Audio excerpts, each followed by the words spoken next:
Keď sa pozriete na fotografiu Zeme urobenú z obežnej dráhy, vyzerá ako guľatá skala pokrytá vodou, visiaca v temnote vesmíru a obiehajúca okolo priemernej hviezdy. Čím dlhšie sa na ňu však pozeráte, tým viac vás to núti premýšľať o našom mieste vo vesmíre a hľadať odpovede na niektoré z najväčších otázok o ľudskej existencii a tajomstvách vesmíru. A aj keď z diaľky sa náš svet môže javiť len ako bledomodrá bodka, to, čo v sebe ukrýva a ako funguje, pôsobí takmer ako zázrak. Ani príliš studená, ani príliš horúca, planéta tak akurát vhodná pre život. Dokonca sa zdá, že náš svet je akoby presne na mieru ušitý pre existenciu života. Vďaka tomu môžeme nájsť život takmer všade na Zemi a z rovnakého dôvodu máme preto niekedy tendenciu zabúdať, že naša planéta je jediný domov, ktorý máme. A aj keď vedci študujú našu planétu po celé stáročia, bolo to až v posledných 10 ročiach, keď sme vďaka analýze fotografií Zeme z vesmíru získali mnoho nových poznatkov. Zem je treťou planétou od Slnka a je to jediná planéta, o ktorej vieme, že má atmosféru obsahujúcu voľný kyslík, vodné oceány na svojom povrchu a samozrejme život. Pretože je menšia ako 4 plynní obry Jupiter, Saturn, Urán a Neptún a väčšia ako 3 ďalšie kamenné planéty Merkur, Venuša a Mars, ide o 5. najväčšiu planétu slnečnej sústavy. Má priemer 12 742 km a guľatá je, pretože gravitácia stláča všetku jej hmotu do ťažiska v strede. Zem však nie je dokonale guľatá. V skutočnosti ide o rotačný elipsoid, keďže jej rotácia spôsobuje, že na póloch je trochu stlačená a na rovníku zase vypuklá. Jej polomer na póloch je preto len 6357 km, zatiaľ čo na rovníku 6378 km. Okrem jej obehu okolo Slnka sa naša planéta otáča aj okolo vlastnej osy, ktorá vedie od severného k južnému pólu. Dokončenie rotácie okolo tejto osy trvá Zemi 23,934 tisícin hodiny a jeden obeh okolo Slnka 365,26 dňa. Os rotácie Zeme je na ekliptickú rovinu naklonená o 23,4 stupňa. Vďaka tomu sú severná a južná pologula naklonené smerom k Slnku alebo od neho, v závislosti od polohy Zeme na obežnej dráhe okolo našej hviezdy. V závislosti od toho dopadá na tieto hemisféry menej alebo viac svetla, čo vedie k ročným obdobiam. Dráha Zeme okolo Slnka tiež nie je dokonalým kruhom, ale skôr elipsou oválneho tvaru, podobne ako dráhy ostatných planét. Paradoxne, začiatkom januára je naša planéta o niečo bližšie k Slnku a v júli ďalej. V najbližšom bode, nazývanom perihélium, je od Slnka vzdialená 147 miliónov kilometrov a v najvzdialenejšom bode, nazývanom afélium, 152 miliónov kilometrov. Táto variácia má však oveľa menší účinok ako zahrievanie a ochladzovanie spôsobené naklonením zemskej osy. Priemerná vzdialenosť Zeme od Slnka je približne 150 miliónov kilometrov. Vďaka tomu leží Zem v tzv. Obývateľnej zóne našej hviezdy, kde sú teploty vyvážené tak, aby sa na jej povrchu udržala tekutá voda.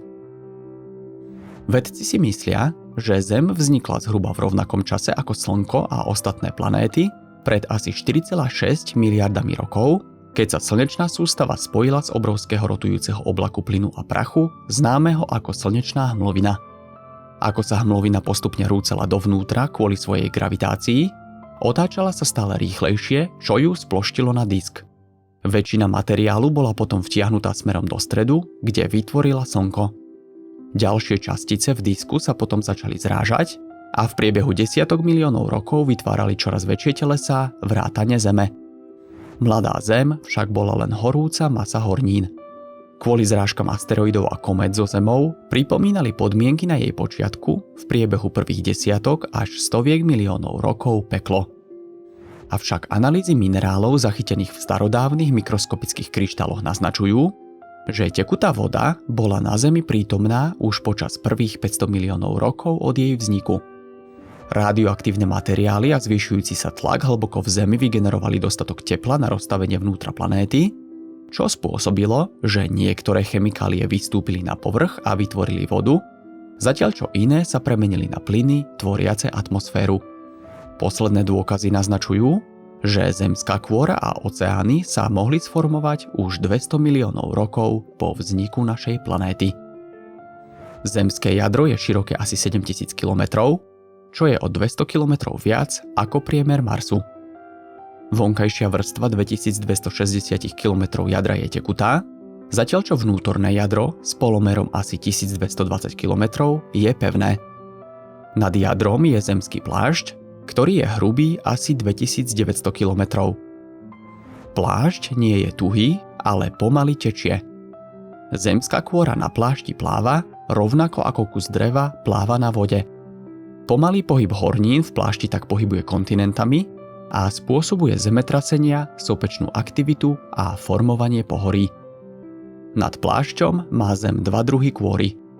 Suchú zem kontinentov tvorí väčšinou žula a iné ľahké silikátové minerály, zatiaľ čo oceánske dno je tvorené väčšinou tmavou a hustou sopečnou horninou zvanou čadič. Priemerná kontinentálna kôra má hrúbku asi 40 km, hoci v niektorých oblastiach môže byť tenšia alebo silnejšia. Oceánska kôra je zvyčajne hrubá iba asi 8 km. Voda plniaca nízke oblasti čadičovej kôry tvorí svetové oceány. Vďaka vysokej teplote jadra s hĺbkou postupne narastá aj teplota kôry. Na dne kontinentálnej kôry dosahujú teploty asi 1000 stupňov Celzia, pričom pod kôrou sa zvyšujú asi o 1 stupeň na kilometr. Geológovia si myslia, že teplota vonkajšej vrstvy jadra je asi 3700 až 4300 stupňov Celzia, a že vnútorné jadro môže dosahovať teploty až 7000 stupňov Celzia, teda viac ako povrch Slnka. Zemské jadro pozostáva väčšinou zo železa a niklu a potenciálne z menšieho množstva ľahkých prvkov, ako je síra a kyslík. Plášť je tvorený železom a kremičitánmi bohatými na horčík. Najpočetnejším prvkom v horninách zemskej kôry je kyslík a tvorí zhruba 47% hmotnosti všetkých hornín. Druhým najpočetnejším prvkom je kremík s 27%, za ktorým nasleduje hliník so 7%, železo s 5%, vápnik so 4% a sodík, draslík a horčík každý s 2%. Hmotnosť Zeme je 6 kvadriliónov kilogramov a jej objem je asi 1 bilión kubických kilometrov.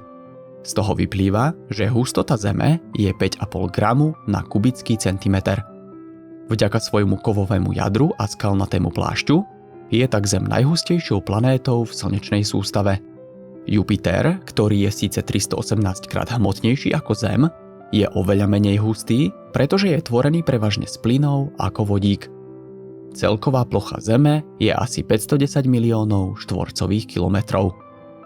Najvyššie položeným miestom na Zemi nad morom je Mount Everest vo výške 8849 metrov. Nejde však o najvyšší bod Zeme v zmysle najvzdialenejšieho bodu od stredu Zeme. Toto prvenstvo patrí stratovulkánu Chimborazo v pohorí Andy v Ekvádore. Aj keď Chimborazo je vzhľadom na hladinu mora asi o 2540 metrov nižší ako Everest, vďaka rotácii Zeme, tvoriacej vypuklinu na rovníku, trčí táto hora zo Zeme asi o 2073 metrov ďalej do vesmíru.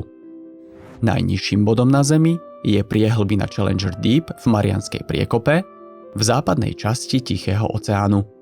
Pod hladinu siaha takmer 11 kilometrov. Magnetické pole Zeme je generované prúdmi prúdiacimi vo vonkajšej vrstve jadra. Z tohto dôvodu sú magnetické póly stále v pohybe, pričom magnetický severný pól zrýchlil svoj pohyb na sever na 40 km za rok od začiatku jeho sledovania v 30. rokoch 19. storočia. V priebehu niekoľkých desaťročí preto pravdepodobne opustí Severnú Ameriku a bude ležať na Sibíri. Magnetické pole Zeme sa však mení aj inými spôsobmi. Od začiatku jeho merania v 19. storočí sa oslabilo o 10%. Tieto zmeny sú však mierne v porovnaní s tým, čo robilo magnetické pole v minulosti. Za každý zhruba 1 000 000 rokov sa polia niekoľkokrát úplne prevrátili, pričom si severný a južný pól vymenili miesto. Toto prevrátenie môže byť veľmi rýchle a udiať sa za asi 100 rokov, alebo trvať aj veľmi dlho, viac ako 3000 rokov. Za posledných 20 miliónov rokov sa magnetický sever a juh takto prevrátili v priemere zhruba každých 200 až 300 tisíc rokov. Posledný z týchto veľkých zvratov nastal asi pred 780 tisíc rokmi. To znamená, že v súčasnosti ďalšie obrátenie pólov už mešká a niektoré údaje naznačujú, že geomagnetický zvrat by sa mal čoskoro odohrať, hoci nikto skutočne nevie, kedy k nemu dôjde. Čo presne sa vtedy stane, nie je jasné, ale pomerne pomalá rýchlosť tejto zmeny je dobrou aj zlou správou. Dobrá správa je, že vďaka tomu máme čas na prípravu a môžeme urobiť všetko preto, aby sme zmiernili všetky nepriaznivé účinky skôr, ako budú skutočne nepríjemné. Zlou správou je, že dáta ukazujú, že sila magnetického poľa Zeme počas predošlých obratov v minulosti poklesla asi o 90%. Pretože magnetické pole našej planéty pomáha chrániť našu planétu pred škodlivým slnečným a kozmickým žiarením, dlhotrvajúce prevrátenie poľa by znamenalo, že Zem bude menej chránená pred vysokoenergetickými časticami z vesmíru. Život na našej planéte tak bude vystavený žiareniu, ktoré by časom mohlo spôsobiť nárast chorôb ako rakovina či poškodiť satelity a energetické siete. Keď takéto nabité častice zo Slnka magnetické pole Zeme zachytí, zrazia sa s molekulami vzduchu nad magnetickými pólmi a spôsobia ich žiarenie. Tento jav je známy ako polárna žiara.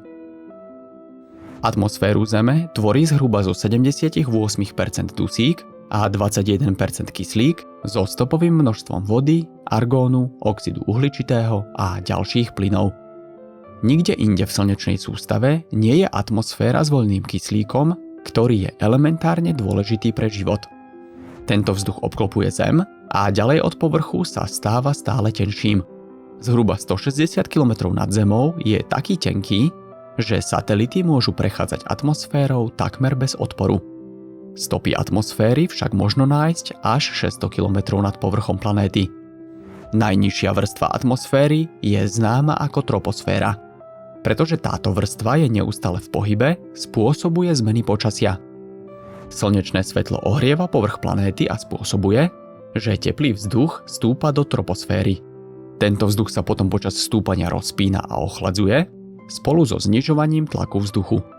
Pretože tento chladný vzduch je hustejší ako jeho okolie, následne znovu padá k povrchu, kde ho Zem znova zohrieva.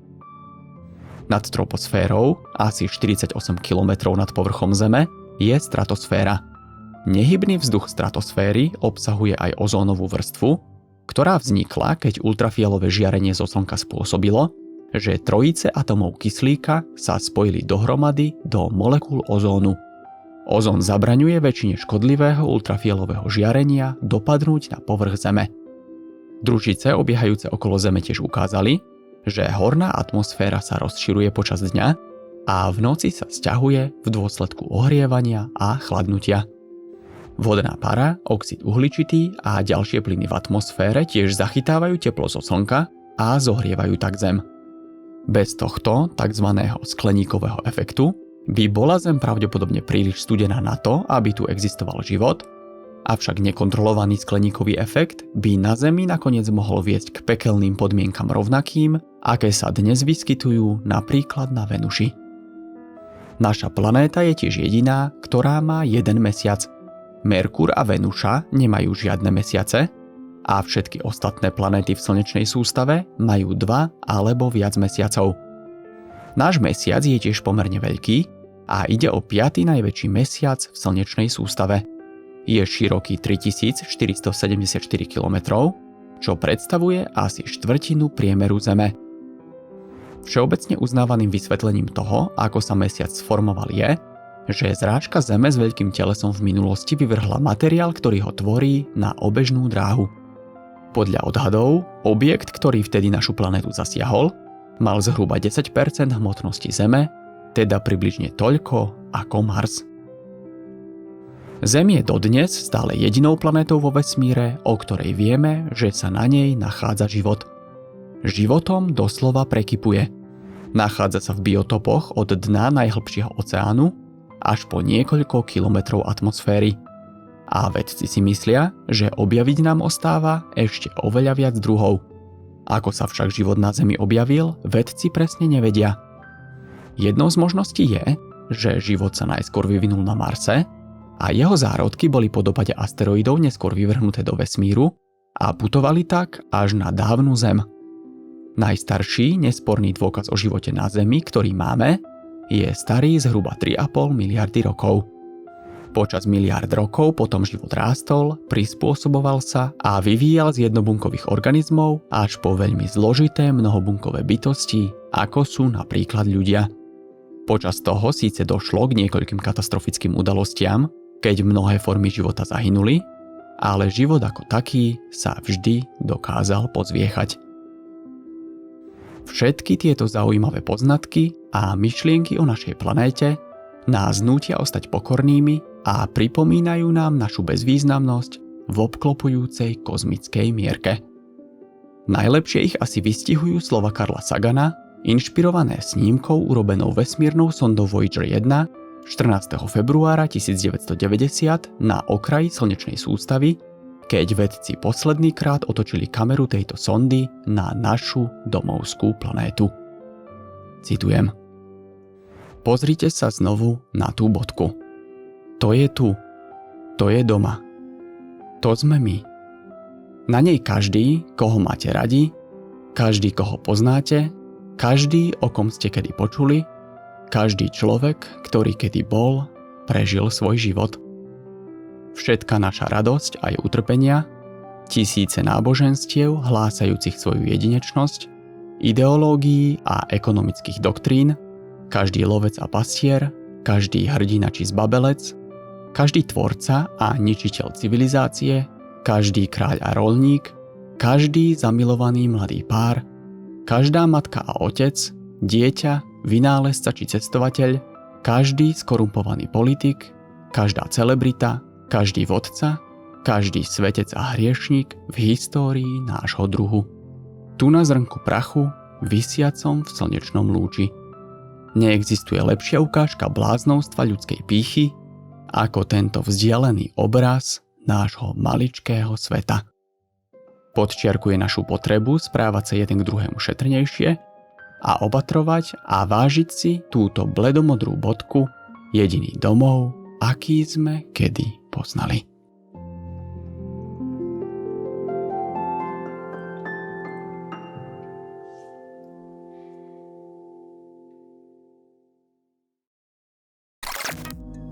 Ahojte, ako sa máte? No, tak dlhé trojtýždňové čakanie je na konci. Dúfam, že tu niekto z vás ešte ostal a toto video si pozrie, pretože mám pocit, že zo všetkých týchto planétových videí je toto rozhodne najlepšie. Aj som rád, že som s ním počkal takto dlho, pretože Zem je predsa len najdôležitejšia planéta pre nás a tiež som rád, že som na neho mal 2 týždne. Myslím, že na celkovej kvalite toho videa je to dosť cítiť, takže som veľmi spokojný. No a ak sa páčilo aj vám, tak nechajte like a keď nemáte, tak môžete aj odber. No a než sa s vami rozlúčim, tak sa chcem ešte špeciálne poďakovať členom na YouTube a ľuďom, ktorí ma podporujú na Patreon. Tentokrát aj za vašu trpezlivosť. Normálne som prekvapený, že skoro nikto neubudol. Takže ďakujem veľmi pekne ľuďom ako Milan Špiňár, Jana Ševčíková, Zuzana Mierňáková, Kveta Semetová, Peter Stanko, Tomáš Ištok, Alenka, Dejfit, Deka, Dominik Štrba, Feribic, Honza Holomek, Jirži Holeček, Jozef Blaťák, Kveta Nemetová, Martin Marko, Michal Koreň, Ondra Jan, Ondrej Grulich, Palko Tomášik, Pán Král, Patrik Šupol, Pavel Šimek, Pinky Pou, Python.cz, Radek Skopec, Štefan Filipčík, Tomáš Dokins, Jakub Hout, The Riddick, Honza Žička, Adam Bunzel, Jakub Zálešák, Neschopný servisák, Tomáš Pas, Dominik Taraba, Fritol na cestách, Adrian Strauss, David, Flery17, Julsky, Just Rain, Marek Straka, Michal Letrich, Oh Yeah, Your Darkshine, Ludvík Težký, Jorge 09, David Jakubík, David, Dia VB, Diablo SK, Erik Harris, Erik SK, Henrik Sovčák, Itolovec, Metro, Maskot, Martin P., Matúš Ohanka, Michal Kojš, Michal Kratochvíl, Monika Krajňáková, Renáta Krajňáková, Samet a Štefan Foltan. Ďakujem ešte raz a prajem všetkým samozrejme aj pekný víkend. No a verím, že sa vidíme o 2 týždne a čaute.